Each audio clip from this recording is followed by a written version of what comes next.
What's up, guys? It's your man, Donovan Sharpe, and welcome to the 728th edition of TSR Live, your daily dose of toxic masculinity. It is Thursday, April 22nd of 2021. It is good to have you in this afternoon. Shout out to the sharpshooters. That's right, shout out to the sharpshooters. The mods in my chat. I appreciate you guys regulating, even though it is members only. Every once in a while, we will have a member who wants to come in and stir up poop. Trying to keep it platform friendly here. Platform friendly. Got to keep it clean. Got to keep it clean. We are multi-streaming live to Facebook, Twitch, YouTube, MGTOW.tv, and of course in crystal clear high-resolution 4K. To Sharpe Stream, this community's first and only independently owned live streaming platform. Sharpe Stream is free of the restraints of censorship, tattling, and cancel culture. It is absolutely free to the public. Just go to sharpestream.com from any device to support the platform. I just realized I am not live. I am not live on MGTOW.tv. So if you guys will give me 20 seconds, I will set this up very, very easily. MGTOW.tv is actually, who would have ever thought?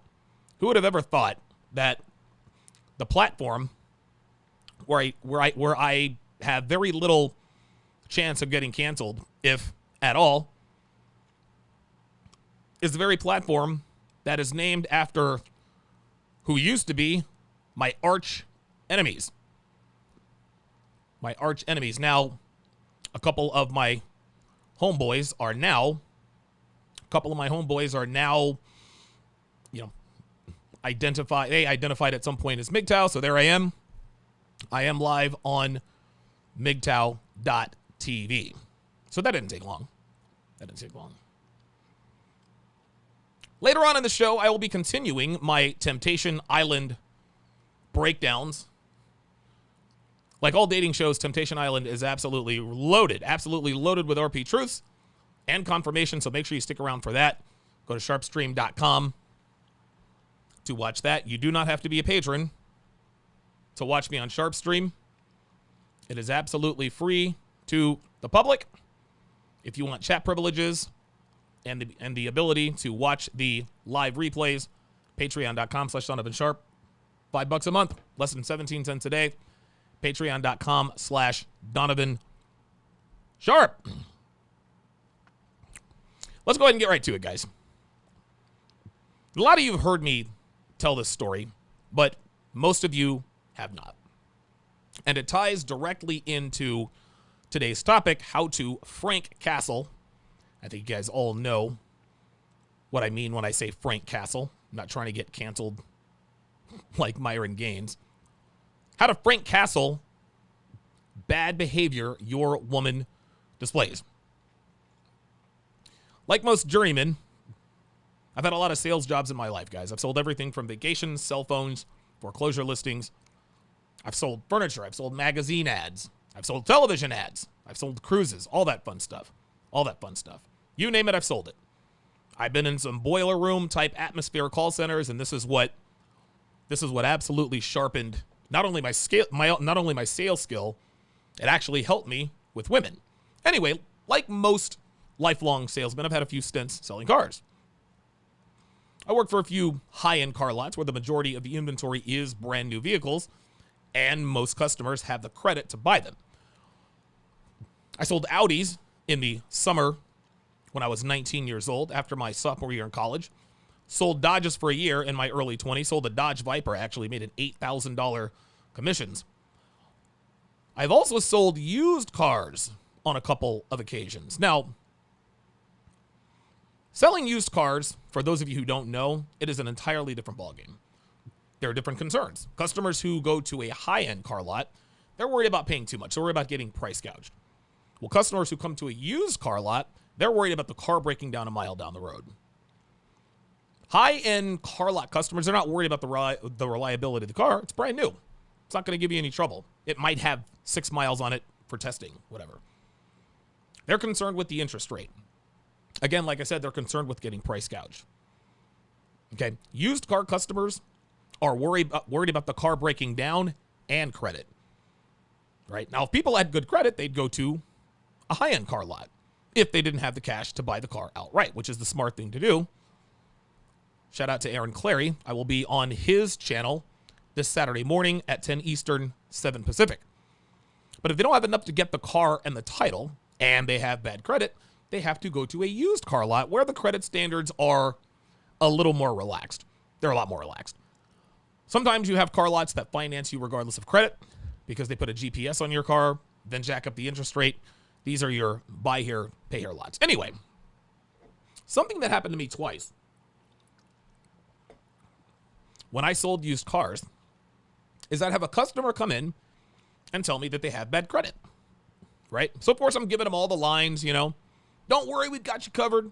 We're going to find a bank to finance you. We're going to put you in a car today if I got to stay here till midnight. Like, I used to be that guy. I've never not followed through because there were 3 banks that I knew would finance literally anything. They'd probably finance cats. Does a cat have a social? Sure do. Sure does. So they're all excited because they're going to get a new car, right? Well, I'd run their credit.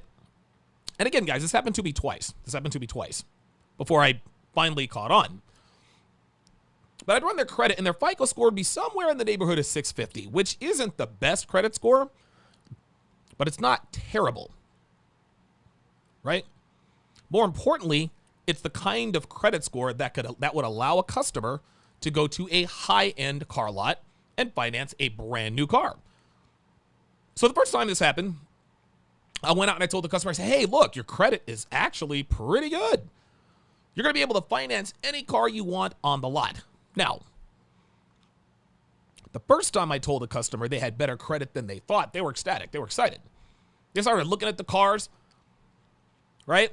Started looking at the cars, imagining themselves driving, but I didn't make the sale, and I had no idea why. I thought, okay, like the guy had decent credit. He didn't think he can get approved for financing, so why didn't he buy the car? Well, the second time this happened, shout out to Paul Mann at Sharpe Stream. The second time this happened, it was the same thing. I have bad credit, but I need a new car. So again, I run the guy's credit. Once again, he's in the mid 600s. Again, the kind of score that could get a customer financed at a high-end car lot for a brand new car. So again, I tell the guy, hey, great news. You've got pretty good credit. But this time, the guy's wife said to him right in front of me, well, why don't we just go to Toyota then? Now, I was quick on my feet, and I said, well, because they're going to charge you a higher interest rate, which means a higher car payment. And the guy starts nodding and says, yeah, we don't want a high car payment. But having been in the sales game for as long as I had, I could see in his face that he was full of it. And I was right, because they told me they had to go home and think about it, and I never saw him again. What those two experiences taught me, gentlemen, was that if a person thought they had bad credit, let them continue to think it even if they don't. Right? Now, you can't get away with that these days, obviously, because people can get their credit scores on their phones in 15 seconds. But back then, it wasn't like that. Customers had to take our word for it that they were either approved or that they were not. But from then on, if a customer came in and told me they had bad credit, I continued to make them think that they did, even if I found out their FICO score was a 680. Because the minute a customer knows they have more buying options, they will never buy from you. They could not care less if their interest rate is 6 points higher at a high-end car lot. They're getting a brand new car. When less than 24 hours ago, they weren't really sure they could even finance a used junk bucket. Women, gentlemen, are exactly the same as car customers. A woman's value is dictated solely on the way men respond to and treat them. If most men a woman interacts with treat her favorably, meaning they give her compliments, they're nice to her, they do favors for her, they look at her all the time, they give her attention, and they make it clear through their actions that they would commit to her, then guess what? She knows she's got options. She knows she's got options, or good credit, if you will. Well, the less credit or value a woman has in the way of looks, personality, and overall femininity, the more she'll have to compromise when it comes to men. Right? Listen, man, hot girls get to smash, they get to date, they get to marry the best guys out there. They get to be with the best looking, the richest, the most talented, highest value men on the market. Not so attractive women get the leftovers, the used cars of the dating world. And they're generally okay with it because they know they don't have as much value to men as the super hot girls. Yes, they'll bitch and moan about it on social media. They'll talk all kinds of junk about how men are shallow and care only about looks and about how men should compromise their standards and appease the portly, not so easy on the eyes females of the world. But they know the score. They know how the world works. They're not fooling anybody.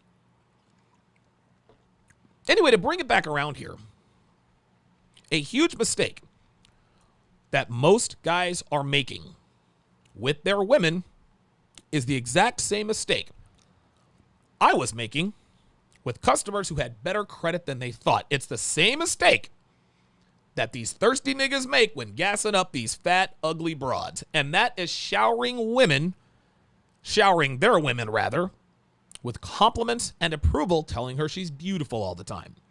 Telling her how much he loves her every day, constantly telling her how smart she is, how great she is.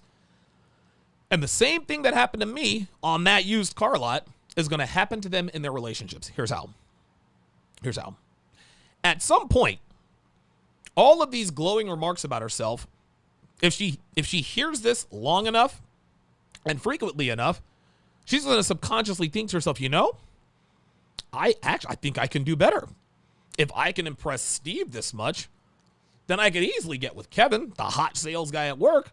I mean, I always knew I was a catch, but maybe I've been selling myself short and settling for less than I deserve. I think I'm going to explore my options to see what else is out there. I'm going to start with Kevin in sales. I might even swing by Dave's band practice and see what's going on with him. This is exactly what happens when you blow sunshine up your woman's ass too much, guys. She starts to believe all of your hyperbolic narrative about her. She hears and sees it so much that she internalizes it, and ultimately she truly believes it. Let me ask you guys this.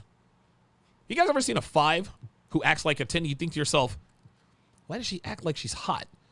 She's got hair on her second chin and a lazy eye. Right? Who the hell does she think she is? Well, I'll tell you. She's got a boyfriend who showers her with love and attention and validation and compliments 24/7. Like all the Facebook memes tell him to do in order to keep her happy and have a great relationship. But he is doing the opposite. He's filling her head so full of crap that she really does think she's hot shit. Who could have any guy she wants? And it won't be long before she steps out on him. Now let's back it up here. I want to be clear here.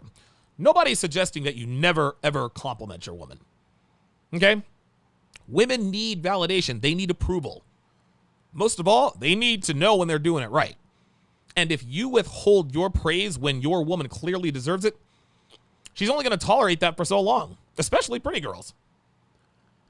Listen, man, a girl has to know. She needs to know that her man is pleased with her. And if she deserves it, and you're the judge of that, by the way, not her, but if she wants your approval, not her own.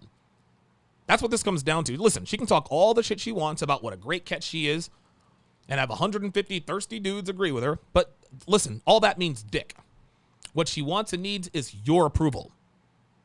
She wants and needs validation from you. By the same token, you have to be fair, guys. Don't be unreasonable. Listen, if she looks good, tell her she looks good. If you're appreciative of what she does for you, let her know.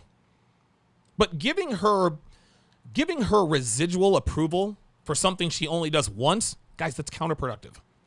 Telling her she's hot every day because she dressed up 3 months ago, that's not helping either one of you. Telling her she is an unbelievable cook, should be a Michelin star chef because she made you a 7-course meal a year ago, it's going to make her lazy. She'll stop trying because you're giving her validation without her having to earn it. You're giving her attention she doesn't deserve. And at some point, human nature, and this is for men and women. The human condition, human nature is going to kick in, and she's going to put in less effort for something she knows she can get for next to nothing or even free, which is why she doesn't make an effort to look good for you anymore. And when she laughs, when you ask her what she's cooking for dinner. Now, if your woman has a disrespectful tone with you, look her in the eye and say, watch your bleeping tone. I've said that before. I remember one time, this was early on when Dev and I started dating. I'm driving her car, and I guess she had daytime running lamps or something. And the lights were off. The lights were off, and I guess I had switched them off. And I don't know what she was feeling some type of way, but things were tense. But I wasn't worried. I was like, listen, man, she can be mad all she wants to, right? So I said, how do I turn the lights on? She's like, well, you have to turn on the automatic lights. I says, well, which one is it? She said the one that says auto. Yo. I was like, oh, okay, so you're a fucking comedian now. Is that it? You're a comedian? What are you, some more? What are you, Monique? Where's the crowd? What are we at the Comedy Store? I said, you take that tone with me one more time, I will take myself out to dinner. I said, you will take your ass up back to your place, and I'll go to dinner myself. You can't be afraid. You can't be afraid that listen, you have to check your woman every time. And we're going to get back to that. At that point, I Frank castled her. But if your woman gets out of pocket, you got to look her in the eye and let her know. If your woman makes you a kick-ass steak dinner, say, hey, man, you rock this steak. Then smack her ass. You must reward the good and Frank castle the bad at all times, which is what we're discussing tonight. But most importantly, this is more important than rewarding the good and Frank castling the bad. Do not shower her with compliments for mediocre effort. If she does something she's supposed to be doing anyway, every once in a while, show a little appreciation. But don't make a big production out of it. You don't need your woman to sing her praises for remembering to stop and grab some bottled water. Every once in a while, just say thanks. I appreciate it. Leave it at that. Gentlemen, do not tell your woman she has awesome credit if she's given 470 FICO score effort. If she's acting right, let her know. If she gets out of line, you put her ass back in line. Do not tell her she is the greatest woman who ever graced the face of the earth all day, every day. Because at some point, she is going to go to the Toyota dealership. So at this point, we all know that correcting bad behavior can be very difficult, and that complimenting your woman way too much will cause her to become complacent, which means she'll stop trying to earn your time, attention, affection, and so forth. So now that we've laid our foundation, we're going to get into the meat and potatoes here. How and when to reward and or Frank Castle your woman. Obviously, we're using Frank Castle in place of the word Punisher to keep it platform friendly. I see your question, Tex-Mex Barbecue. I'm going to get to that in a minute. But before we get into the main topic, the Book of Womanese Volume 1 will be released tomorrow. Gentlemen, over 125 interpretations and translations of what women are really saying when they communicate with you. Guys, the book is only $16. $16. That's the cheapest I've ever sold anything. I get a lot of flack from you guys. Why are you charging $700 for your courses? Well, because I spent $45,000 on the production of the course, but I don't have to spend $45,000 on producing the ebook. $16, guys. Aside from the invaluable knowledge, the golden knowledge, aside from all that, in the book, pay attention here, boys and girls, in the book will be a coupon. That's right, I said coupon. In the book, there will be a coupon code that will give you 30% off of any course in my entire catalog, including the revolutionary video series, Womanese. That's right, guys. In the book is a coupon code that will give you 30% off anything in my course catalog for the rest of the month. And this is big. Pay attention. I have broken up the Womanese volumes, guys. You can now get Womanese in separate volumes. Volumes 1, 2, 3, and 4 can now be purchased separately. And if you get your hands on the Book of Womanese Volume 1, you will get 30% off the individual volumes for the rest of the month. So guys, get your hands on the Book of Womanese Volume 1, just $16, well worth the investment. Go to donovansharpe.com/womanese. Again, that is donovansharpe.com/womanese to be notified the second it drops. All right, let me shout out my sharpshooters out here on Sharpstream. Shout out to Apollo 137. Appreciate that. JB84, Dre Raven is in the house. Tex-Mex Barbecue says cold and gray and dreary here in DFW. Ay, ay, ay. Geeky Anomaly wants to know how the connection is looking. I guess the connection's all right. Dev is the, she's basically the, she's the administrator. She's the webmaster. Chaos 666. Some implications there. Very good. Yeah, Geeky Anomaly said that, MGTOW.tv was, it was a solid backup. But Sharpstream is much better. Had a little bit of trouble on the Sharpstream side. It's kind of cutting in and out. So I decided to do a simulcast of the breakdown, the Temptation Island breakdown yesterday. Man, I'm telling you what, man, this dude, Temptation Island is getting real good. It is getting real good. And when I break this stuff down, guys, I mean, everything you guys see for the very first time, I'm seeing it for the first time too. Tricky Trini is in the house. Tricky Trini is a VIP at the Conference of Masculine Excellence. Very much looking forward to meeting up with him face to face. Tricky Trini says they make negging so much sweeter. That's for sure. Tex-Mex Barbecue says Donovan's hat says home means Nevada. What? I can't make out what it says after Nevada. No, it just says it's home means Nevada company. It's there's a little shop that sells Nevada souvenirs right there in downtown Reno. And it's home means Nevada. Look, I'll show you. Home means Nevada company. Yep. See, there you go. Good stuff. Tex-Mex Barbecue wants to know, well, what if after you attempt to, quote, check them, they immediately withdraw, curl up into a ball on their couch, and play the victim? Absolutely nothing. Absolutely nothing. After you check her, dude, she's going to try all sorts of indirect shaming techniques. And girls like to do this. They like to look like the victim. You know what you do? You act like positively nothing happened. You continue to be in a good mood and all this other kind of stuff. And eventually she will come up out of that. If she likes you enough, eventually she's going to be like, all right. Okay, he checked me. Okay, I was being a bitch. I was being a little bit of a bitch, so it's all good. Mr. E1976 is in the house. Let's go to the YouTube side here. JB84, hashtag double dipping. P-Dubs is in the house. Pimpalicious. Good stuff, man. Tricky Trini says, every time I see this background, I think today's episode is brought to you in part by Stella Artois. Yeah, it does kind of look like it, doesn't it? Hold on, let me show you. Hang on a second. Yeah, it does, doesn't it?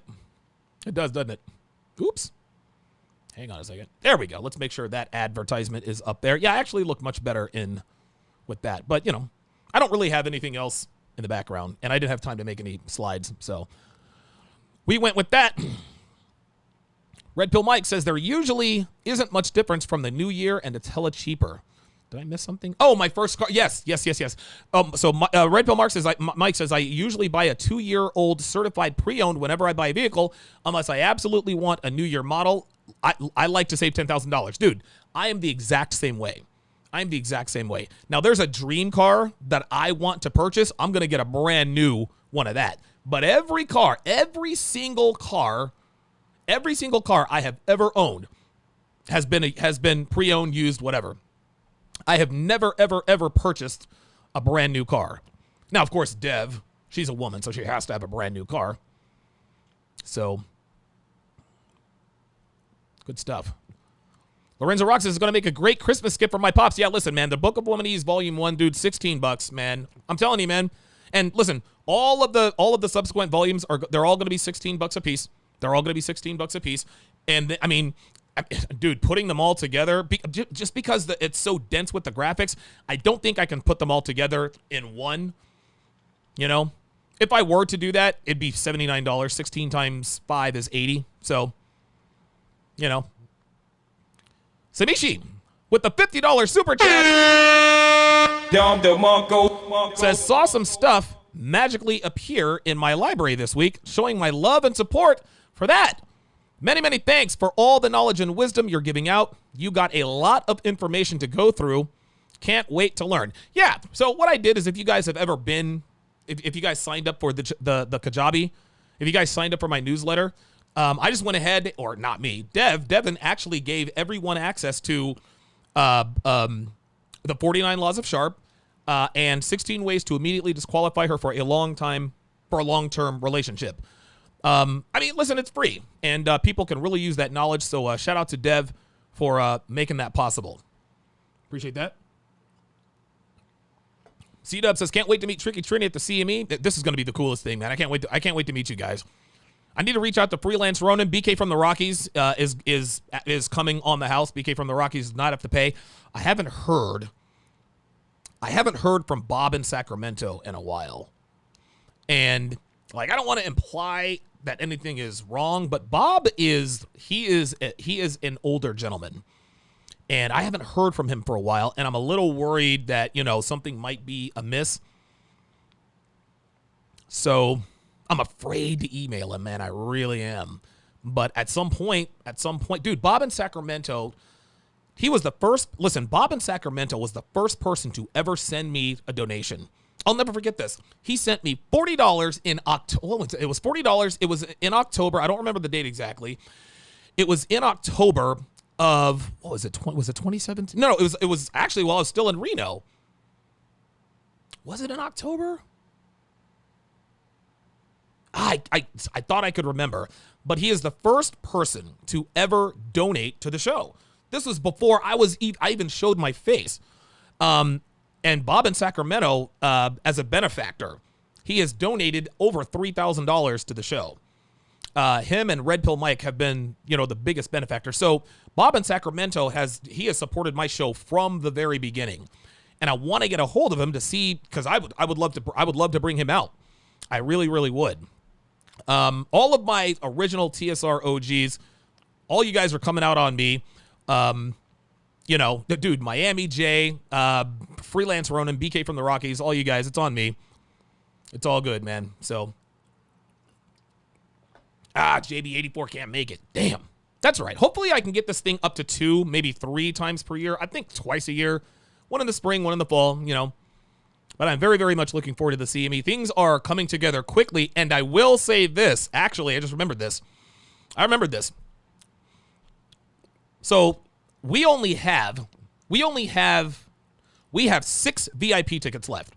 We have 6 VIP tickets left, guys. We have sold 19 of the 25 VIP tickets. The event is a month and a half away. Not only that, we only have 11 more tickets available for the free room. Only 11 available. If you buy a standard ticket, if you're one of the first 50 to purchase a ticket outside of the VIP, you get your room for free. Absolutely free. On the house. It's on me. I am in talks with the venue right now. I don't know that I can do it. It's going to take a little bit of negotiating. What is today? Thursday. I will probably know by Monday or Tuesday, which, by the way, I'll be back in Philly by then. I'm going to see if the venue can give me another 50 to 75 rooms.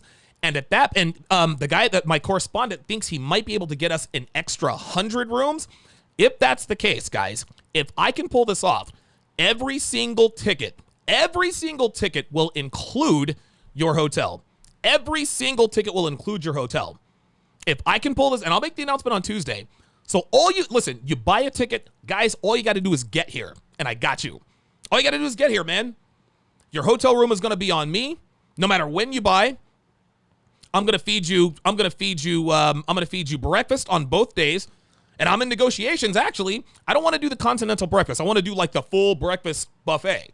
I want to do sausage, eggs, all that stuff.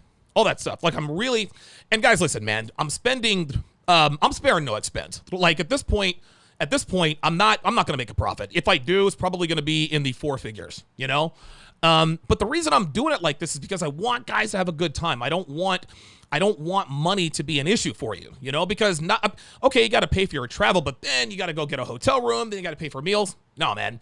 I want guys to get here and have a good time and not have to worry about anything. So if I can get my guy to give me, I'm going to push for the 100. Dude, we're selling tickets quicker than I ever thought. This is unbelievable. We sold 19 VIP tickets. 39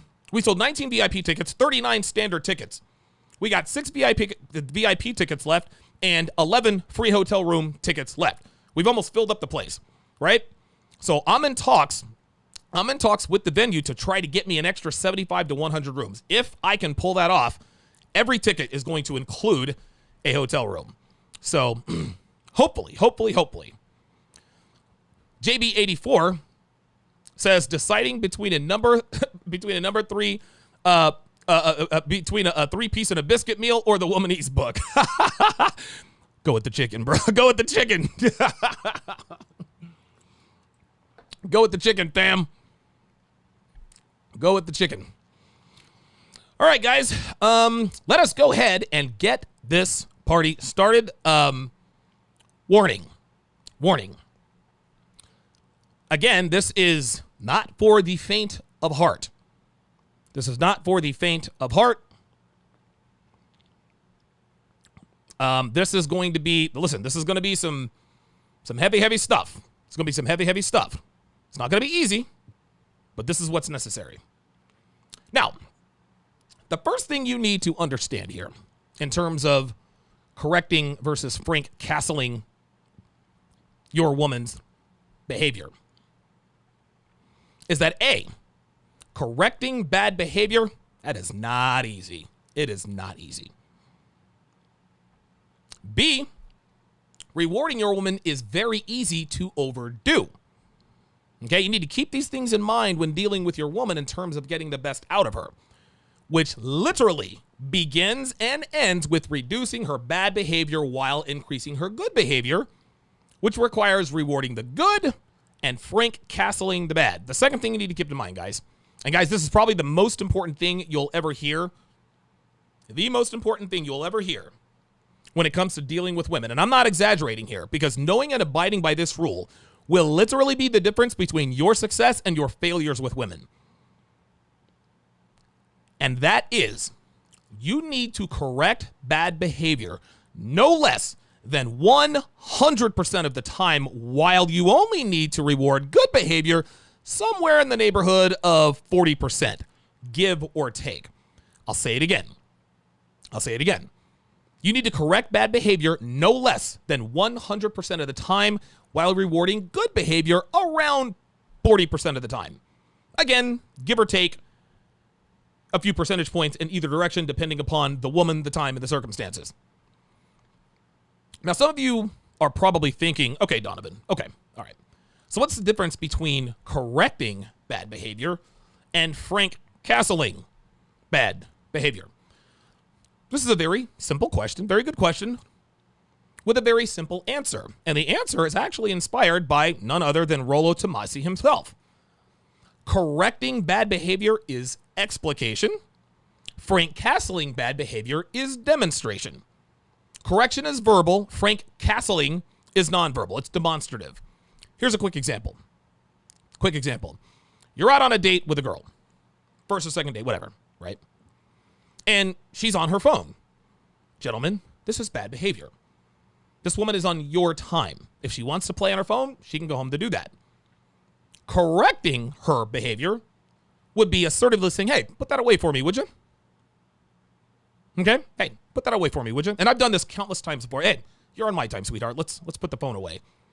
And dude, they are always shocked, but they comply. And yeah, you know what? I've had some girls just look at me and just keep on their phone, which leads me to Frank castling this behavior would be leaving the date.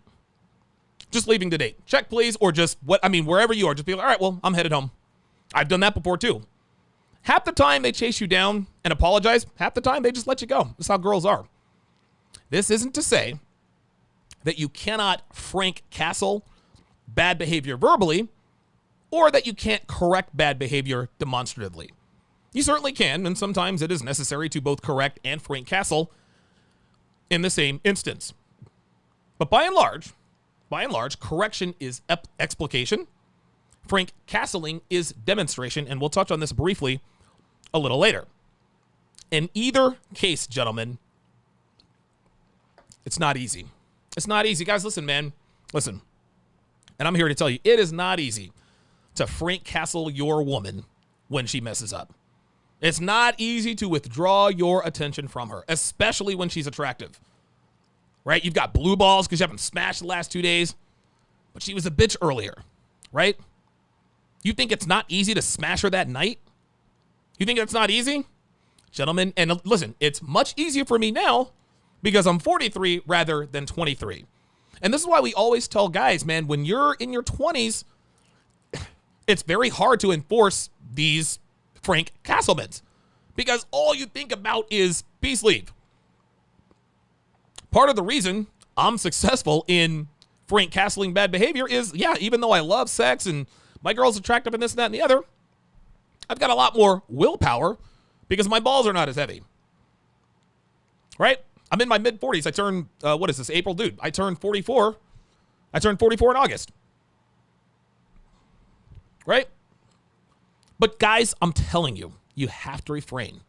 You have to refrain, man. Otherwise, you're not only reinforcing the bad behavior, as I lost my chat, there it is. Not only are you reinforcing that bad behavior, but more importantly, and this is where the real damage happens,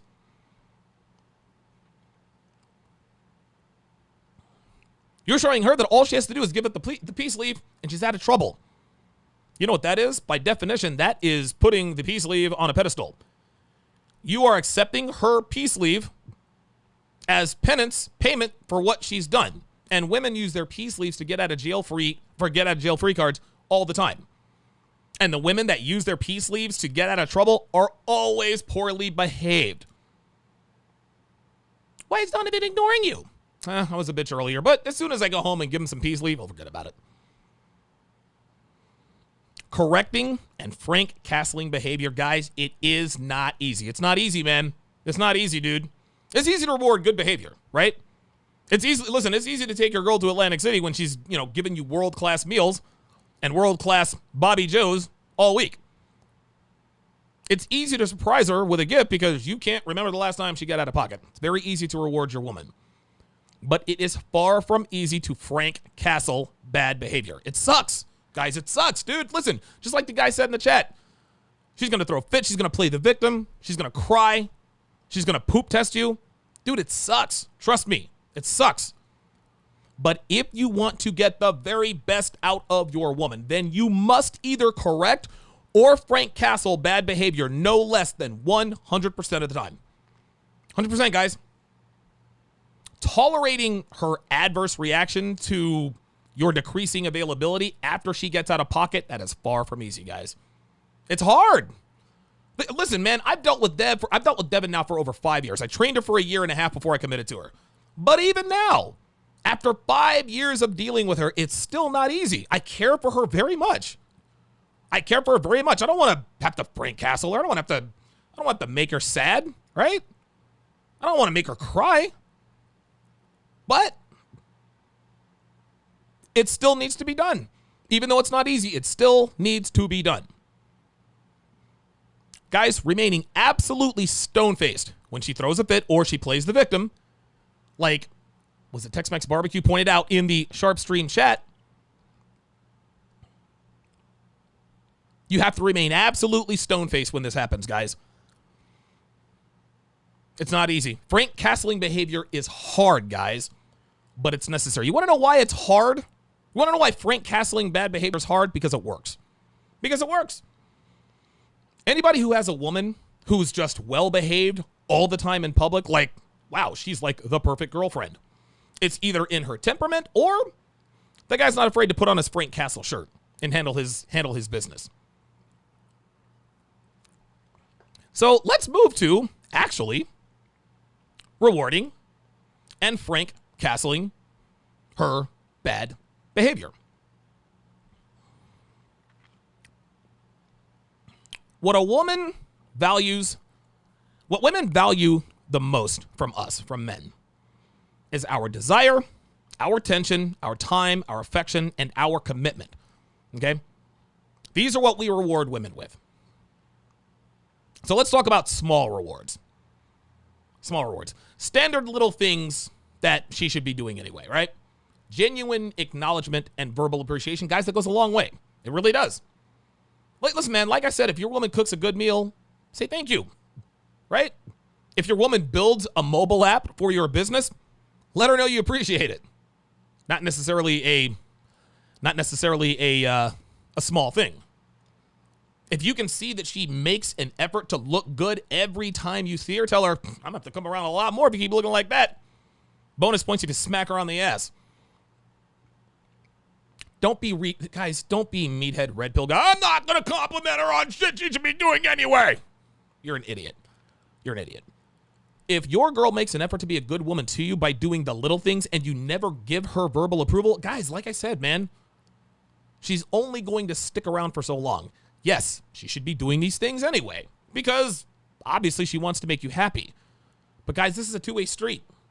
Two-way street, man. Listen, you got to let her know when she's doing it right. Okay? Women aren't mind readers, and neither are we. No, this doesn't mean you have to make a freaking production out of it. Oh my God, you're the hottest girl I've ever seen. Or, oh, sweet mother of God, this chicken parm is better than Gordon Ramsay. Guys, no, don't do that. Don't do that. But consistent acknowledgement and verbalized appreciation, that's important to women when done correctly. If it's too over the top, she'll take it for granted, she'll stop trying, and eventually she'll think her shit doesn't stink because you don't do it enough, right? But if you don't do it enough, she's not going to think she's moving the needle with you, guys. You don't need to give verbal acknowledgement 100% of the time. Like I said, I'd say I'd keep it around 40, 50%. Again, and this isn't supplicating behavior, guys. This is simply understanding that women do need approval and validation from you. Nothing over the top or theatrical, but they do need it. Let's talk about big rewards. Big rewards. Big rewards are earned with consistent and overt acts of kindness. And by big rewards, I'm talking about taking her to a nice restaurant, weekend getaway, etc. And keep in mind here, we're not talking about friends with benefits or plates or some chick you smash every 2 weeks. No, we're talking about your main chick, your woman, your significant other. Do not reward her in this way. Do not give her big gifts for things she should be doing anyway. Okay? Listen, man, I don't take Devin to a nice restaurant every single time she puts on heels and lets me butt fuck her while she pretends to like it. Okay? That's what she should be doing anyway. But when she does it consistently without complaining about it, that's when I reward her. That's when I give her that reward. Never tell your woman, okay, I'm doing this because you did X, Y, and Z. Never proactively tell your woman why you're rewarding her. She'll know why. She might not be able to pinpoint the exact reason, but women know when they're holding it down as your girl, guys. They know when they're doing it right, and they know that they deserve to be rewarded when consistently being a good woman to you. So there's really no reason for you to have to proactively explain why you're doing what you're doing for her. However, sometimes it is okay to give a reactive answer. Sometimes your girl might have an idea as to why you're rewarding her in this way, but sometimes she really does want to know why you're taking her to a nice dinner. This is a good thing. Why? Because her mind is subconsciously looking for the behavior that gets this reaction. Her subconscious is telling her, okay, find out why he's taking you to the beach this weekend so that you can continue to do the thing that gets this treatment. This is how good habits are formed. This is how good habits are cultivated in your woman. I remember this was 2 years ago. A little over 2 years ago. When Devin found out I was taking her to Atlantic City one weekend, it was like after the holidays back in 19, she excitedly asked me, why are you taking me to Atlantic City? I said, well, because you were ride or die throughout the holidays, right? Like I told her, listen, man, I was working 12 plus hours a day for almost 3 months straight. I was on the air 9, 10 times a week. I was doing my show. I was doing the Brother Pill. I was on the Red Man group. I was working on my website, working on my book. I was up to my eyeballs in work, and I was not easy to deal with, right? I was not easy to deal with during that time, but instead of bitching and complaining about how difficult I was being, you stayed the course. You cooked my meals, you gave me great sex, consistent sex, and you continue to be a good woman to me. This isn't to say that the only reason Devin held it down as my girl during that hectic holiday season with the big workload was to get rewarded. She had no idea that I was going to do this for her, okay? The reason she's good to me is because she values my time, my presence, my attention, my sexual desire, and most of all, my exclusive commitment. She does all of this to keep me around in the first place. But when she went above and beyond during that 3-month stretch, I rewarded her accordingly when she asked. And of course, I told her. Now, on the flip side, never ever say just because, right? Because then she'll think she's getting it for nothing. Yes, it looks all sweet and magical on the 1-800-Flowers commercial and, romantic comedies, right? It'll make her swoon and tell all of her friends who will also swoon with her. Ah! But subconsciously, her mind is telling her, if he's rewarding me just because, if he's rewarding me for no apparent reason, then why should I do anything? Why should I give him sex? Why should I cook? Why should I dress up? Why should I stay in shape? Why should I even try? Doing something for a woman just because is the equivalent of telling a woman you want to make her your girlfriend after dating her for 2 weeks. You are rewarding her without her having earned it. Women do not value, gentlemen, what they are not required to work for, and that includes male attention, commitment, resources, and affection. So to review, as far as rewards are concerned, keep it at 40 to 50% of the time on the little things, right? Sprinkle in some verbal acknowledgement and praise. If she makes you 10 dinners, tell her thank you 6 to 7 times, right? Fill in the 3 or 4 times you don't with a smack in the ass or something like that. If she looks good 10 times, tell her she looks good 6 or 7 times. Fill in the other 3 or 4 times with an ass smack. All right? See how that works? She cooks good, she gets a smack in the ass. She looks good, she gets a smack in the ass. And if she sucks some good, if she succeeds like a good girl, actually, like, you can actually smack her in the face. But if that's not your girl, then an ass smack will suffice. For consistently and willingly going above and beyond as your woman, reward her with bigger things. Weekend getaways, nice dinners, maybe buy her a nice Michael Kors bag or like a nice Gucci bag, something like that. She will continue that behavior. All right, let's take a look at these super chats here. Oh, I see some red on the screen. Wait a minute. Oh, wait, hold on. Maybe that wasn't the case. AJB with the $5 super chat says, looking forward to the show. Keep up the great content, sir. Thank you, sir. Appreciate that. 305 Rider says, I remember that first donation. Shout out to Bob. Yeah, man. That was incredible, dude. That was incredible, man. $40. $40. Whoa. Black Lemur with the $500 super chat.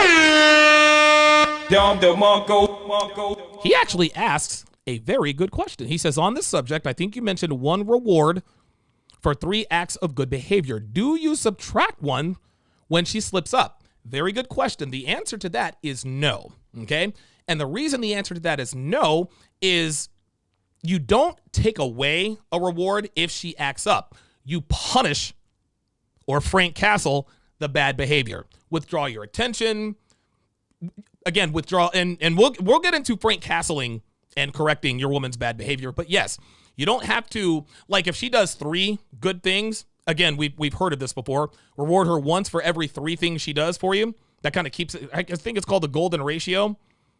There was one golden ratio that was 2 out of 3, but that talked about love, right? If she tells you she loves you 3 times, tell her you love her twice. If she does something nice for you 3 times, do something nice for her twice. I'm a little more, some guys go 1 out of 4, 25. Some guys go 1 out of 3. It just really depends on the woman, but never reciprocate. Never go shot for shot. It should never be a 1-for-1 reciprocation. But if your woman has 3 acts of good behavior, and if she slips up, don't take away from, well, she did 3, but she slipped up, so now it's 2. No, you punish, you Frank Castle the bad behavior. That way her 3 acts are still good to go. Now, let's say she does 3 good things, and before you do something nice for her, she screws up. You punish that bad behavior, right? You Frank Castle that bad behavior. As soon as you check her on that behavior, if she continues to act right, okay, now I can do something nice for her. That way she doesn't think that it's like, because women aren't stupid, right? Even when you're texting a woman, some guys think they can do like these text message. Okay, well, I'm going to wait 3 times as long. Dude, girls aren't stupid. They're like, okay, this guy is waiting 3 times as long. And listen, sometimes this works, but most girls catch on. Even when they know you're doing it, it's still effective. But girls are like, okay, if I text him back in 6 minutes, he's going to wait 18 minutes at least to text me back. So I can put down my phone. Switch it up every once in a while. Text back immediately, then don't text her for an hour. You know, that'll show her. But very, very good question. If your woman does 3 nice things for you, and then she slips up, and that's very rarely going to happen, Black Lemur. So if you're keeping count. Okay, she's just done 3 nice things for me. Then you do something nice for her. Very rarely is she going to.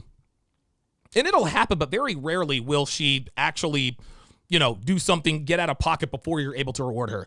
In the event that happens, you correct, you Frank Castle that bad behavior, then you wait a couple more days and then you do something nice for her. That way she doesn't relate the two. That's a very good, very, very good question. I've never been asked that before. $500 super chat, man. I really, really appreciate the support. Black Lemur 2009. Holy smoke, dude. I'm going to tell you what, man. Black Lemur and Red Pill Mike, you guys are going to catch, Actually, Black Lemur has donated, I think he's donated like maybe 6 or 7 $500 super chats. So he might be, if he has, and I know Red Pill Mike might be the number 1 benefactor. If it's not Black Lemur, it's definitely Red Pill Mike. Red Pill Mike with the $100 super chat. He says, men that think if they turn into Frank Castle, their girl will leave them or be eternally upset with them. When the truth is that they will lose their woman's respect for never checking her. If you don't check a woman, she will smash a guy that is willing to be a man. Look, man, part of Frank Castling a behavior is understanding that she is not, dude, most of the time, she's not going to react well, guys. She's not going to react well. Dude, she's going to throw a fit. She's going to cry. She's going to play the victim like Tex-Mex Barbecue said. Right? She's going to do everything she can to make you feel bad or make you pay for having Frank Castled her. Now, a lot of guys will stand their ground on the outside, right? Stand their ground on the outside, then he's hesitant to punish her next time. Girls know. They're like, okay, all right, so I'm going to throw a fit. I'm going to act out because he, Frank Castled me. But I'm really going to lay it on. I'm really going to lay it on. Oh, look at him. He's acting like he doesn't care. All right, okay, cool. I'm going to act a fool. Then I'm going to test him again. And when she tests you again and you don't check that behavior, she knows she's got you. She knows she's got you. She knows you're reading a book, listening to a blog or a podcast. She knows that that's not who you really are. And her behavior gets continuously worse. I'm going to go get another Perrier, guys. Give me 3 seconds.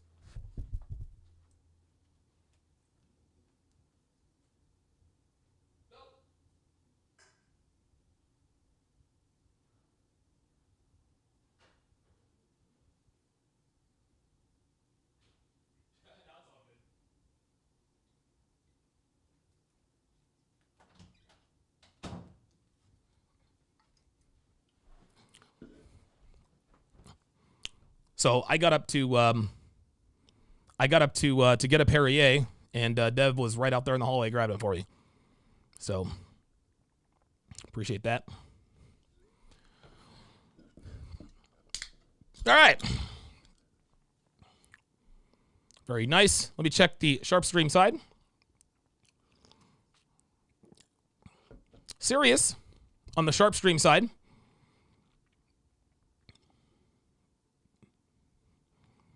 says, I might get a VIP assuming my house closing is smooth. Oh, God, dude. Dude, closings are never smooth. I think, dude, honestly, man, how many houses have I purchased?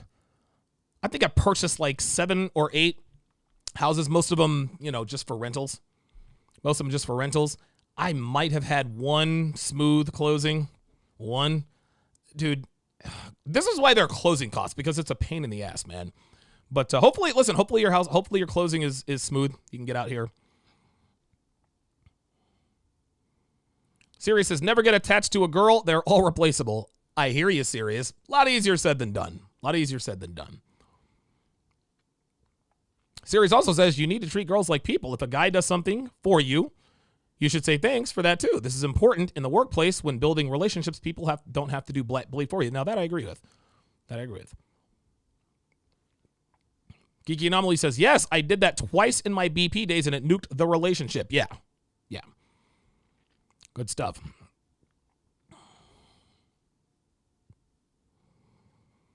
The Red Lens is in the house. The Red Lens, a.k.a. Chris Von Erich. Be sure to go and subscribe to his channel now that we can find it. The Red Lens, Lens. A lot of you guys don't know how to spell. Me among them. The Red Lens, guys. Subscribe to his channel. All right, good stuff. All right, let us continue. Let us continue and discuss Frank Castling. Frank Castling. Of course, we are using the word Frank Castle in place of punish for obvious reasons. We know that Myron Gaines and we know that the Fresh and Fit Boys. We know the Fresh and Fit Boys got banned. They went viral on Twitter. Had Lonnie Love's fat ass talking about him, all that stuff. Lost their TikTok. They've lost like 3 TikTok accounts. So correcting and Frank Castling your woman's behavior is much simpler, okay? But it's more difficult.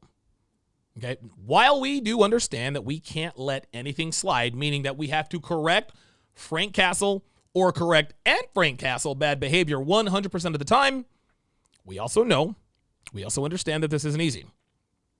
It is very, very difficult to Frank Castle the ones we care about. Listen, parents hate yelling at their kids. They hate it, right? They hate spanking their kids. They hate grounding their kids. They hate punishing their kids. But good parents know that this is necessary if they want to get the best out of their children. They know this is necessary if they want them to be raised as well-adjusted, respectful adults. Okay, Donovan, we get it. You got to Frank Castle your woman's bad behaviors, but how do we know what bad behaviors are? How do we determine what behaviors are bad and which behaviors are not? Now, unlike the first couple of questions from my make-believe disembodied audience, this is a very stupid question because the answers are obvious. But it's understandable because we as men, we've been raised to tamp down our masculinity, tamp down our logic and our basic instincts when it comes to female behavior. Right? We've been told to ignore and even encourage bad female behavior and have been trained to characterize these behaviors as healthy, common, and natural. But then we wonder why better than 99% of women in this country make horrible girlfriends, wives, and mothers. But I digress. Let me answer the question, how can we tell which behaviors are bad behaviors? Well, there are only 2 qualifications, gentlemen.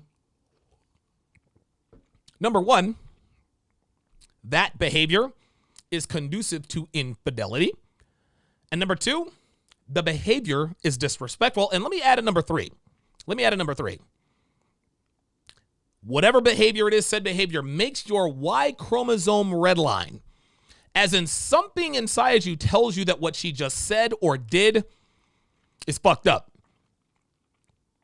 Now, there's another important detail you need to keep in mind here because we're dealing with Frank Castling and rewarding your girlfriend, woman, significant other, whatever you call her. You will rarely have to correct bad behavior. In other words, you will rarely have to explicate. You very rarely have to verbally reprimand. Why? Because if you did your job as a man with RP awareness, a 5%er, you didn't jump into a relationship with her because she gives great Bobby Joes. All right? You didn't suggest an exclusive relationship because she was kind to you for a month. Oh, no. That's not what you did. You vetted your woman thoroughly, and you made her earn your commitment by putting her through her paces and training her properly. This means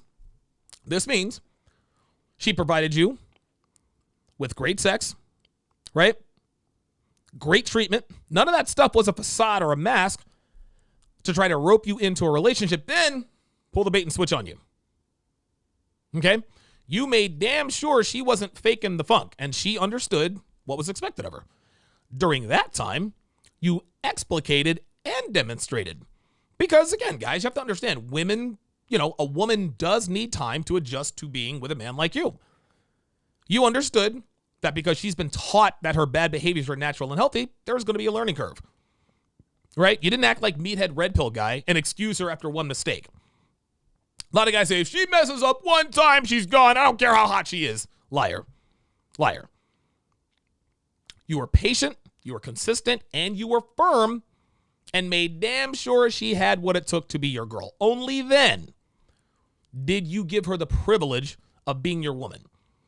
And by this time, there shouldn't be much explicating necessary, which means she knows what behaviors are acceptable and which behaviors are not if you did your job properly. So when your woman gets out of pocket, she engages in bad behavior or is disrespectful, there is no correction necessary. Only Frank Castlement. And there is only one way to Frank Castle a woman who should know what's okay and what is not.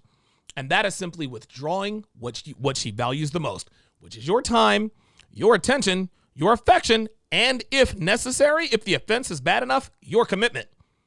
Now, gentlemen, I'm not going to sit here and give you guys 37 examples of bad behavior and give you 3 variations of how to deal with each one of them.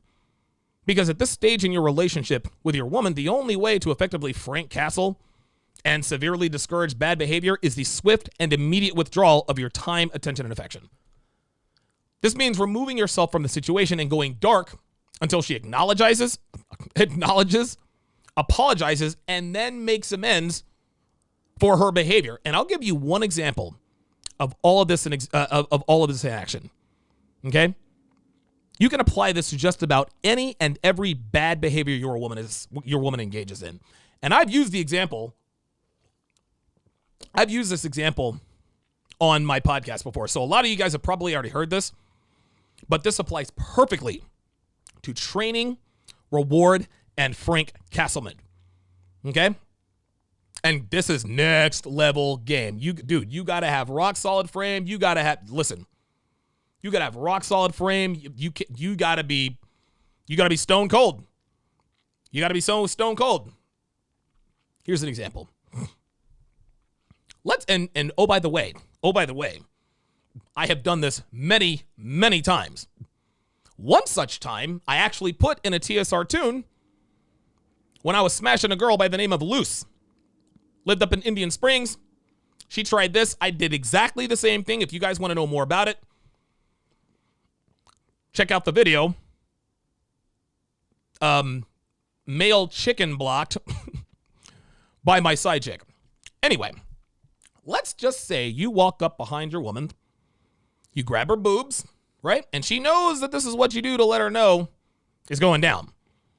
If she pulls away or denies you sex, leave her place immediately and don't say a word on your way out. If she's at your place, tell her to leave.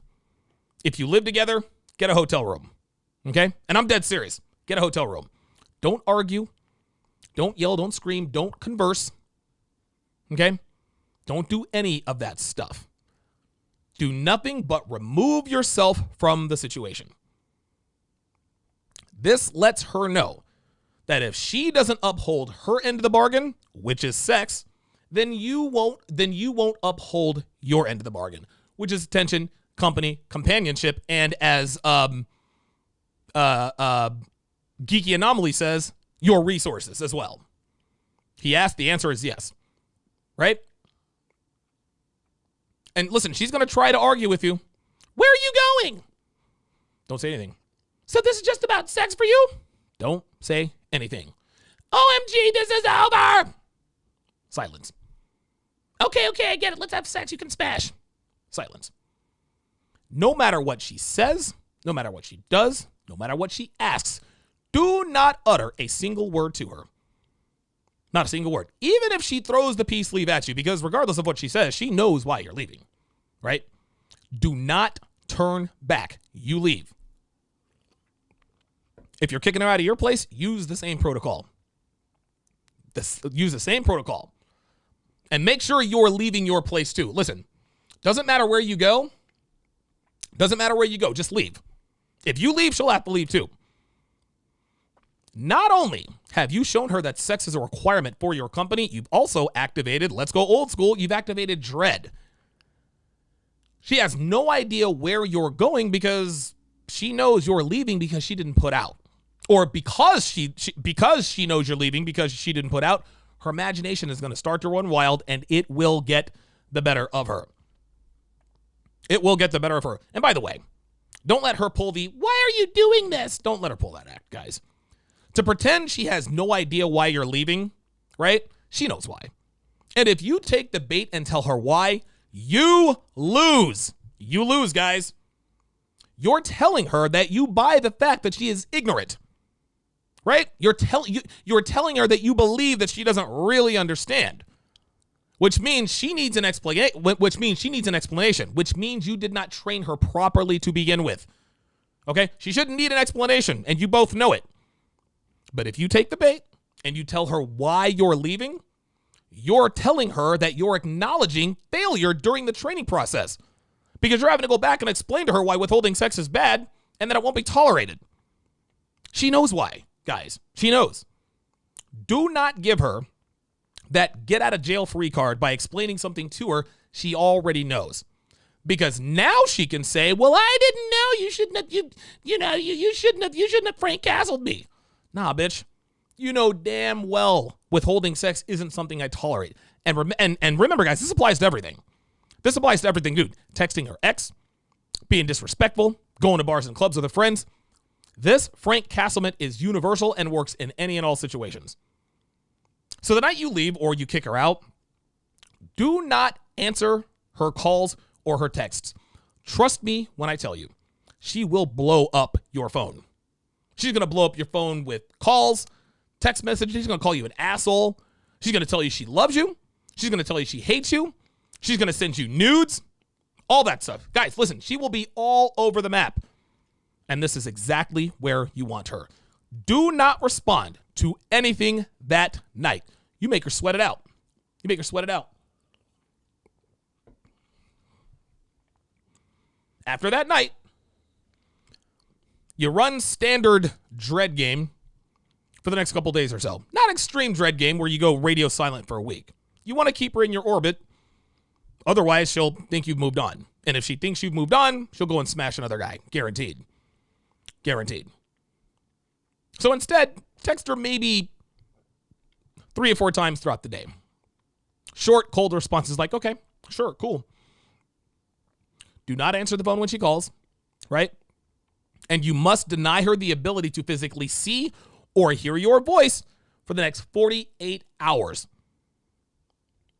Okay? Now, during this 48 hours, guys, she is going to offer her peace sleeve up on a platter. If she texts you, hey, can I come over tonight? Or do you want to come over tonight? Respond with, nah, I'm busy. Or something to that effect. Do not smash her during the 48-hour dick detention period, guys. Then at the end of day 2 or 3, send her a short text that says, we need to talk. We need to talk. Then you will give her a time that she will come over, which will send, dude, that's going to send shockwaves through her body because she's assuming you want to end things. No matter what she says in response, do not respond. When she does come over, and this is the next level game here, when she does come over and she timidly asks, well, what is this all about? Your response, Never mind. It wasn't important. And continue on as though nothing happened. Gentlemen, she will never deny you sex again for any reason. Any reason. She will stop texting her ex. She will stop disrespecting you. She will cease whatever behavior caused that reaction. She does not want to feel that way again. She never, ever wants to not know what it's like to see you, feel you, hear you. On the off chance you might actually be with another woman. She never wants to feel that again. You make it sting, guys. Now, will she slip up now and again? Of course she will, right? Nobody's perfect. Nobody's perfect, right? No, she'll never deny you sex again. But as far as disrespect, listen, man. And women, like, if you've trained her properly, she's never going to disrespect you. She might slightly, like at some point, she might like be on the road, like when Devin told me the one that says auto. I checked her very quickly. But you know, listen, she's gonna catch herself. She'll self-correct, and at that point, she will apologize, right? Frank Castleman punishment should also come very swiftly, gentlemen. Don't Frank Castle her for something she did 3 days ago. Nah, You remove yourself from the situation immediately and proceed with the Frank Castle protocol. If you're at a dinner party and she disrespects you, say, get your shit, we're leaving. If she refuses, get an Uber and go dark for a week. If you're on a date and you catch her on her phone, get the check from the waiter, leave the restaurant, get her an Uber ride home, go radio silent for, 3-4 days. 3-4 days.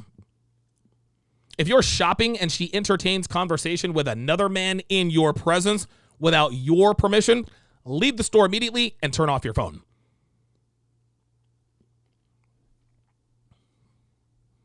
In any and all situations, gentlemen, always remove yourself immediately. Because by removing yourself, you're removing your time, your attention, and really your commitment.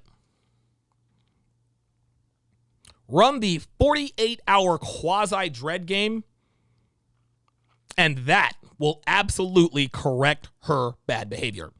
If it doesn't, then you have either picked the wrong girl or you did not train her properly. Either way, that's on you, guys. That's on you. So it appears that nobody in my chat can post links, and I'm thinking maybe this could be universal. I'm gonna Google this here quickly. Give me a second. All right, there we go. All right. Wait a minute. I'm just gonna look this up quickly. Mods post links in chat anymore. YouTube. When was this? Oh, that was 19.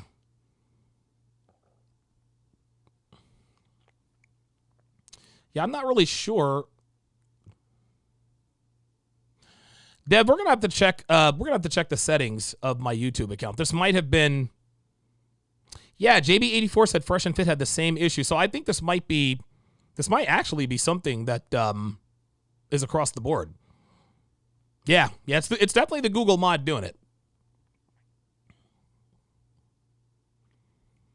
Yeah, I don't know why. I don't know. That seems kind of fishy to me.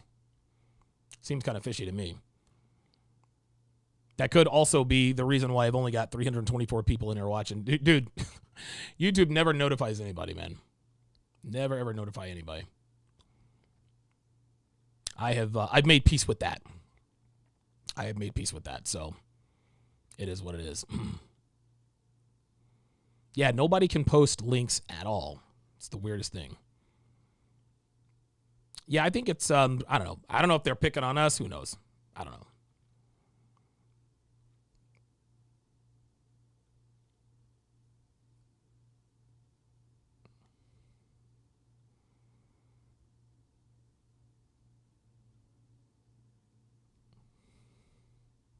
Oh, Deb, you already Googled it?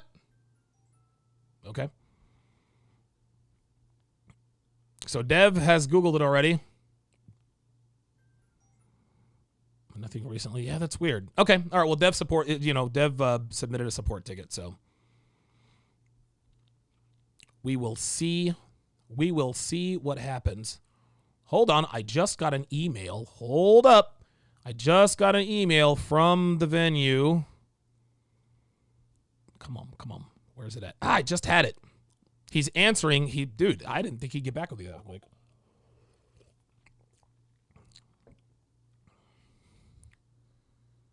Okay. Dear Mr. Sharpe, with regards to Conference of Masculine Excellence, I'm happy to announce that I managed to secure you an extra 75 rooms. I might be able to get another 25 by the end of the week. Woo! Yes! Guys, this is big news. I didn't expect to hear from him until next week. Let me just make sure. 75. Yeah, dude. Oh, he sent another one. Review the document. Dude. Okay. So, I guess on the fly announcement here. On the fly announcement. Now, every single ticket, VIP ticket, obviously VIPs get VIP privileges. Every single ticket you purchase, with the exception of the Vegas local. So we have three different. Okay, so we have three. Oh boy! All right, let me go through them all. So we have a few different ticket tiers. Okay, the first ticket tier is the VIP ticket tier. Okay, you get access to the VIP meet and greet. Obviously, your room is covered under your ticket. You get to sit. Near. Like, I think we're gonna try to work this out for the Feast of Champions. I don't know how we can get 25 VIPs all at one table, but we'll work something out to where you guys have access to us during the Feast of Champions, and then of course you guys get priority seating and all the rest of that stuff. I think we're actually gonna have a VIP area sectioned off in the general assembly area. That's the VIP ticket tier. The next ticket tier is the standard ticket tier. The standard ticket tier used to include everything except for the VIP privileges. Right? The first 50 people to purchase a ticket. After the VIP get their room taken care of. We sold 30. Hang on a second. Let me check. We have sold 30. We've sold 41. We have sold 41 standard tickets. So if not for this email from the venue, we would only have 9 tickets left. We would only have 9 tickets left where if you purchase the ticket, you get a room. First 50 to get a room. I got another 75 tickets. Or I got another 75 rooms, guys. So from here on out, and I'll go back to that in a second. So the next ticket tier was the buy one, get one half off. It was the buy one, it was the buy one, get one half off. Buy one, get one half off. And I'm gonna have to get with him to see if there's a sleeper sofa. Because I think there might have been a sleeper sofa in there somewhere. The buy one, get one half off. Let me see. I'm gonna have to get things clarified on the buy one, get one half off. I don't know if I can include a room in that ticket or not, because I don't know if there's like an extra sleeper. These are all king size beds. All king size beds. I don't think we have any double queens. So I'll have to check that out. And then of course the final ticket tier is the Vegas Locals ticket.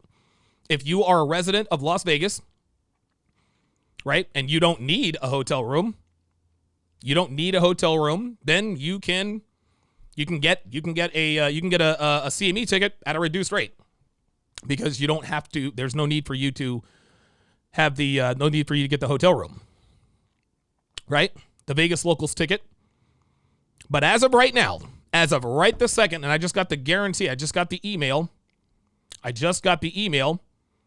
Every single ticket, every single standard ticket, not just the VIP ticket, but standard ticket holders,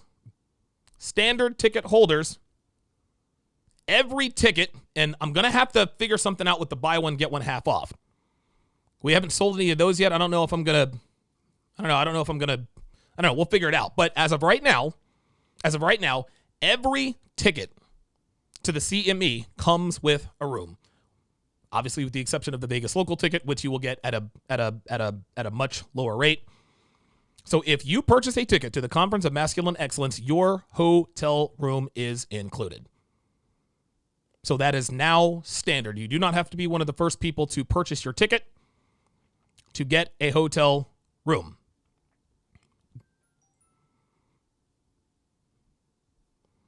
So Deb just says it's run of the house, so maybe 2 queens or 1 king. Oh, okay.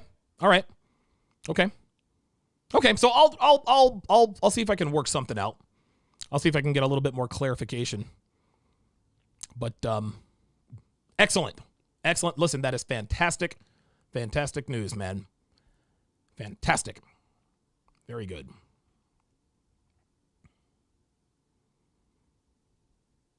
Really?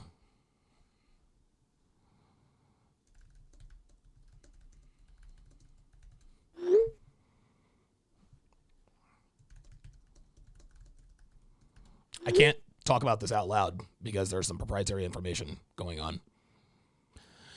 All right, guys. Okay.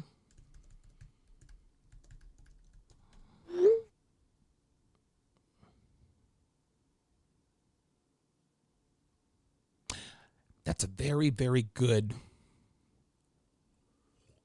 All right, I'll get clarification on that, Dev. We're doing business on the air. Dude, this is really exciting, man.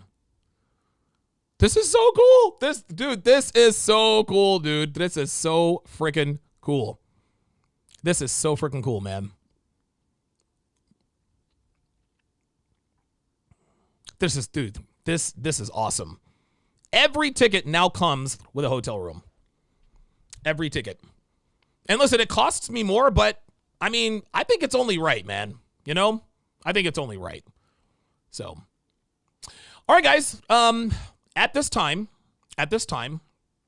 we are now going to start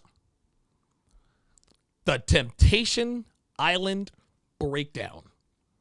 The Temptation Island breakdown. I see your super chats there. I'm going to get to those in just a second. The Temptation Island breakdown. Guys, if you want to watch, you do not have to be a patron. You don't have to be a patron if you want to tune in, okay? Go to sharpestream.com. You'll be able to watch the whole breakdown live in crystal clear 4K, super high definition, high resolution.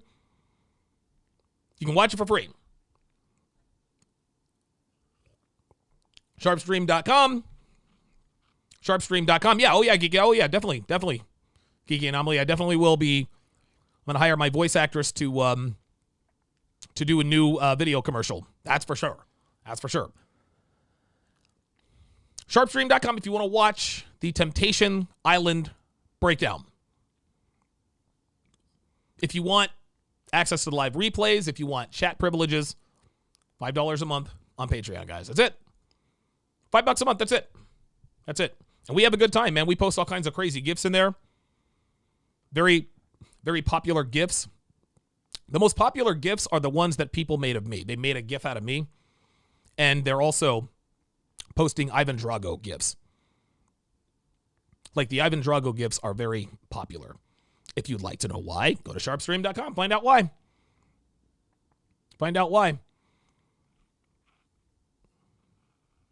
Okay, Viking Paradigm. $5 super chat says, I talked to Myron about this link thing.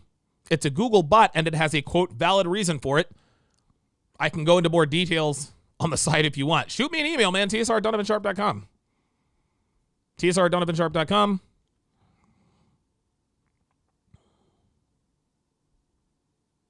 Okay. Yeah, so there's a slight, not really,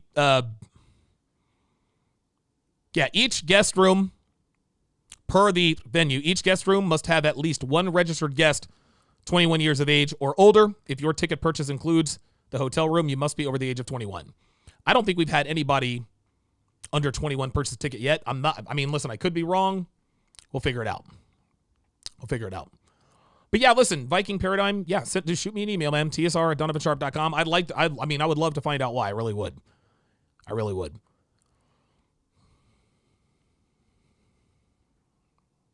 Mr. Ed, $10, says, is backdoor action a good alternative for when she doesn't deserve the peace leave, but your willpower for resisting smashing is 0.01?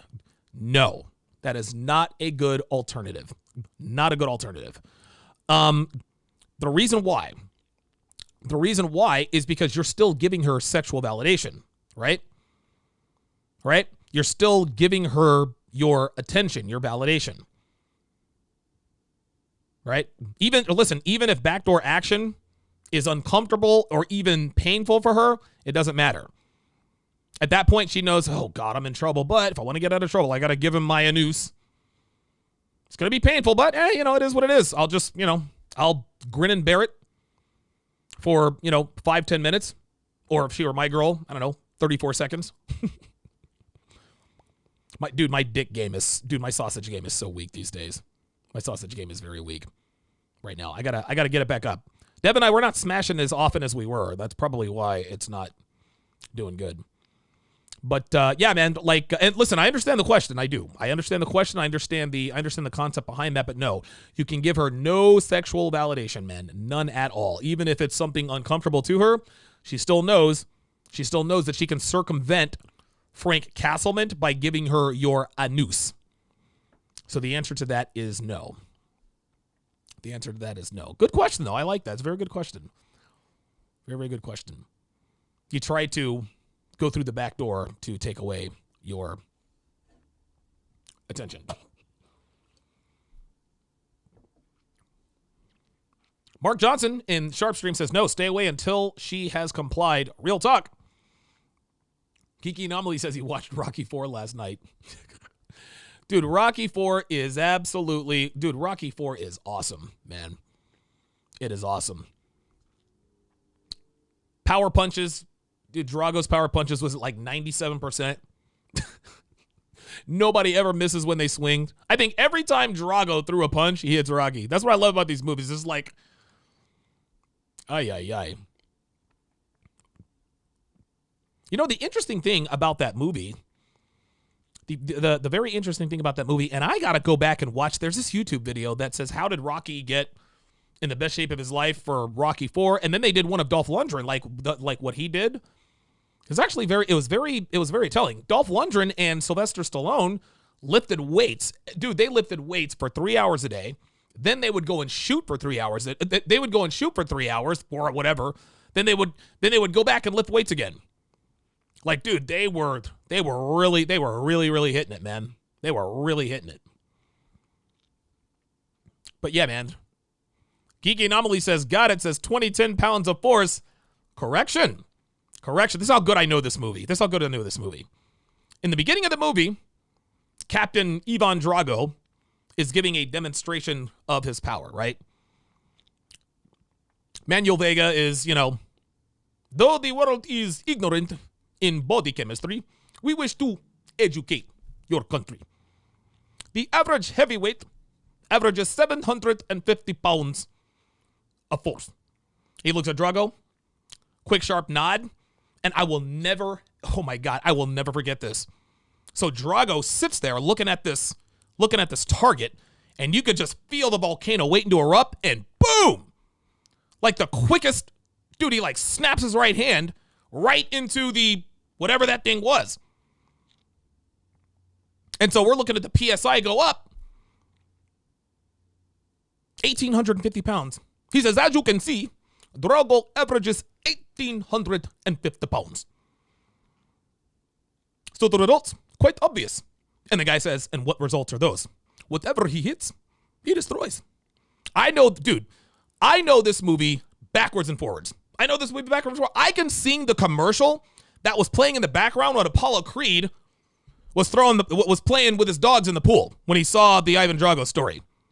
I know this movie, dude. Yes, Geeky Anomaly. Check this out. He says, but he got up to 2010 during the training montage. No, he got up to 2010, Hearts on Fire. Training montage, he didn't get tested, right? Right, but on the bridge, Hearts on Fire, John Cafferty, Drago's doing this, doing all the training. We see the, all that good stuff. I think he ended up at like 20. It was either, you know what, you might be right. I thought it was 2210. I thought it was 1850, then he hits it again, it's like 1950, then it's like 2010, and then it's like 2250 or something like that. Now that I don't remember. That I do not remember. I'm trying to recall that in my memory. But yeah, dude, Rocky IV was awesome. And that was at the height of the Cold War, man. See, when I was a kid, I was like 9 years old. That was at the height of the Cold War, right? Ronald Reagan, Mikhail Gorbachev, at the spot, those men of a certain age. Everything was USA versus Russia back in the 80s. Dude, the final boss, the final team in every video game was somebody from Russia. It was always Russia. Naturally, Rocky IV, the opponent was Russian, Ivan Drago. Incredible, man. Incredible. I think Geek Anomaly might be right. I think it might have been 2010. I thought it was 22 something. See, now I got to go watch it again. Dev does not want to watch Rocky IV again. She's never watched it before. Every time it comes on TV, I have to watch, and then she just leaves her on. I'm like, well, you're missing out. Lorenzo Rock says the soundtrack for Rocky IV during the snow training scene was awesome. Yes, training montage. You can look that up on YouTube. And I listen to them all the time when I work out. All the time. Rocky IV was, and I don't want to go off on a tangent here, guys. We're about to start our Temptation Island breakdown. But Rocky IV was sort of a different type of movie, right? The first one and the second one, that was him versus Creed, very 70s. The soundtrack was very orchestra related. Even Rocky III was sort of orchestra related. Rocky IV, that was synthesizers, right? So the first three Rockies, the musical composer director for the soundtrack was Bill Conti. We all know, gotta fly now, dun dun dun dun dun, right? Rocky IV was directed musically by Vince DiCola. Vince DiCola did all the synthesizer stuff, all the new age transformation stuff. It was awesome, dude. It was awesome. Geeky Anomaly says, so you don't count Hearts on Fire as the training montage? I do, but the only reason why, and I'm a geek here, is because the chapter and the song of the first training montage is called Training Montage. The second training montage was Hearts on Fire. See, on the DVD collection, Chapter 22, Training Montage. Chapter 23, Hearts on Fire. So yeah, you're right. It is. It's part of the training montage with the soundtrack being Hearts on Fire. Very good. Yeah. Like, that was the first time we'd ever seen, like, and it's funny, like, you watch the movie now, and the advanced equipment that Drago trains on, just basic Nautilus equipment. That's all it was. Up, C-Dub there, fight it. 1850 to 1990. I'm sorry, 1860 to 1990 to 2010. Okay. Oh, I'm sorry, 1850, 1990, 2010. Okay. Geeky Anomaly was right. 2010. Wow. How about that? Wow, 2010. Dude, 2,000 pounds of pressure. Of course, that's ridiculous. Nobody really hits that way. Unless, of course. This is the last thing I'm going to say. I remember this is the funny part of the movie. Right? By the way, Drago's wife, Ludmila Volbit Drago, double gold Olympic swimmer. So she's at this demonstration with Drago. Samishi says, damn, a walking Rocky dictionary, dude. Hi. So they're at this, demonstration. And, the press is there. They want to see how strong this guy is. And one of the guys says, yes, there have been rumors of widespread blood doping and anabolic steroids. Has Drago partaken in any of these experiments? And his wife says, no, Ivan is trained naturally. Then he asks her, well, then how do you explain his freakish strength? She says, he's like your Popeye. He eats spinach every day. Can you imagine, like, how do you explain this guy's, like, inhuman strength? He eats spinach every day like your Popeye. Everybody just kind of laughs it off. Geeky Anomaly says, damn, Don knows. Dude, I know. Dude, I'm telling you, man. Listen, and it's all, like, guys, I don't know why I remember everything. I remember everything about everything. But I've watched this movie so many times. It is absolutely ridiculous. It never gets old, dude. Never, ever, ever, ever, ever, ever gets old. Never gets old. Yes, Lorenzo Rock says Vince also did the soundtrack for the Transformers, the movie when Optimus Prime died. Yes, that was Vince DiCola's claim to fame. That was his claim to fame. I saw Transformers, the movie, when I was 8 years old. In the theater. When I got to the movie theater, all my friends were there. Dude, listen, I'm 8 years old and I'm like, all my friends, dude, all of us sat in the front row because we didn't know that our parents were all taking us. We all sat there right in the front row. I had popcorn and an apple Jolly Rancher, one of the wide ones. Oh, dude, it's the best time. It was the best time. Dude, greatest, dude. The two best movies I ever saw was Rocky IV and Transformers the movie. Those are the greatest nights of my life as a kid. Dude, all my friends were there. Julian, Scott, Clifton, everybody. It was great. It was great. All right, I got to stop that. Take a trip down memory lane. Mark Johnson says no one hits that way unless you are Francis Ngannou. Do you guys hear Daniel Cormier endorsing the fight between John Jones and Francis Ngannou? Put it in the chat. Put it in the chat. John Jones is one of the greatest fighters I have ever seen. Do you think that dude even has a chance to beat Francis Ngannou? Like, for real? Daniel Cormier is like, yo, Francis Ngannou, blah, blah, blah, blah, blah. I'm like, yo, DC, like, I know you don't like John Jones, but fam, you trying to get somebody killed. Who do you guys take in that fight? If John Jones goes up to heavyweight, to fight Ngannou, who do you think wins that fight? Tex-Mex Barbecue says Top Gun enemies at the end of the movie. Soviets versus Russians. That's right. That's right. Apollo says, I am not ashamed to say I cried. Oh, dude, we all cried. Dude, I cried when Optimus Prime died. I couldn't believe he was dead. Then, on Monday at 4:30, I'd watch Transformers every day I got home from school. Optimus Prime was still on the screen. I was like, oh my God, thank God Optimus Prime is alive. Of course, the series and the, Anyway. All right, guys, enough of me rambling on about Transformers, roided up Russians, and MMA fights. We are about to start our Temptation Island breakdown. If you want to watch, go over to sharpestream.com. Sharpestream.com, as we say, give me a second.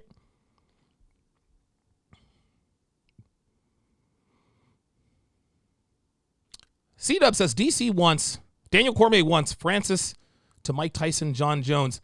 Dude, he wants, because DC, I think, is like 0-2, 0-3 against John Jones, but John Jones got caught for Tyranobol in the second fight. So, Beastly Dart says Jones has more skill. Jones is far more skilled, but Francis Ngannou is a muscle. He's a muscle. He's a dude, honestly, he's the scariest man I've ever seen, dude. Dude is scary. I can't imagine getting tagged by that dude. Like, when he touches someone right on the chin, they go right to sleep. Right to sleep. So I bid farewell to my Twitch audience, all two of you. Thank you very much for tuning in. I bid farewell to my Facebook audience. Thank you very much for tuning in. I bid farewell. Well, I'm not bidding farewell to my MGTOW.tv audience, as that is going to be the backup stream in case Sharpe Stream starts acting up. Every once in a while, we'll have some. Every once in a while. Normally, Sharpe Stream is brilliant. And so now I will bid farewell to my YouTube audience. If you want to watch the rest, or the pardon me.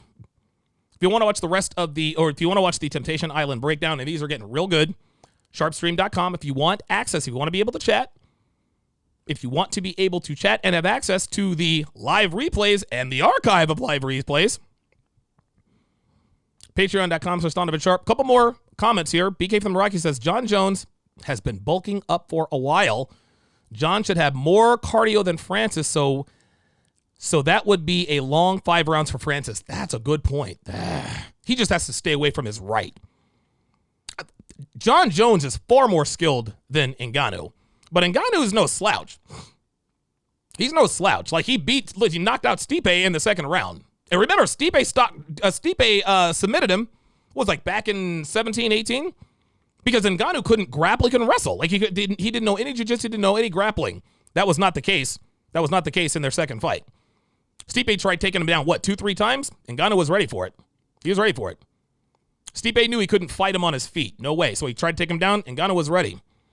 John Jones can fight on the ground and on his feet. So, dude, I'm going to tell you what. That will be a hell of a fight. Dude, hell of a fight. Oh, my God. Masvidal, Usman 2. That's this Saturday. I'm definitely watching that. Usman, I'm a problem. I'm a problem. All right, let me quit running my mouth, man. I need to have just a TSR run my mouth. C-Dub says if Jones had fought the version of Francis that Stipe beat, he could take him down and keep him down there 5 rounds. Right, maybe. The version that just ate Stipe's best counter right and knocked him into another zone, no shot. I agree. Like when you watch John Jones fight, like the way he uses dude, it's hard to use the ring with like he is just, I don't think he doesn't have a chance against Ngannou. He does not. Oh, Mark John said the first fight was a UD for, I thought he submitted him. Okay, all right. So I guess I was wrong. So it was a unanimous decision. Okay, for whatever reason, I thought he submitted him. I'm maybe thinking about another fight. My YouTube audience, thank you very much for sticking around and listening to me run my mouth for the last half an hour. But we are now going to go to Sharpe Stream for the breakdown of Temptation Island.